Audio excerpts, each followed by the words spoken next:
ist das? Was macht er da? Siehst du, so der romantische Keller? Und jetzt die... Siri, was fällt Ihnen eigentlich ein? Zuerst uns das Kino bestellen und dann uns einsperren. Moment, was habe ich gemacht? Sie haben uns eingesperrt, ich habe gemeint, ich muss sterben. Wo habe ich euch eingesperrt? Im Keller, denk! Was macht ihr in meinem Keller? Denkst du, Abspielgerät, das Sie im Kino gestohlen haben, holen? Oh, Was? Oh. Was hätten Sie gedacht?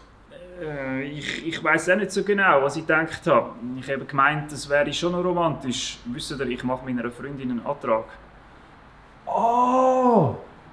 Darum ist alles so schön eingerichtet. Das ist wirklich romantisch. Ja, gell, ist schön. Aber wegen einem Antrag kann man doch nicht das Kino beklauen. Ja, in diesem Kino haben wir unser erstes Date gehabt. Darum habe ich dort einen Videoprojektor geholt. Das ist so romantisch. Das ist ja nicht das Problem. Das Problem ist ja Stellen. Ja, da habe ich wirklich nicht so viel überlegt. Ach was! Da ist einfach die Liebe mit ihm durchgebrannt. Also, ich verstand das. Aber er hat etwas geklaut.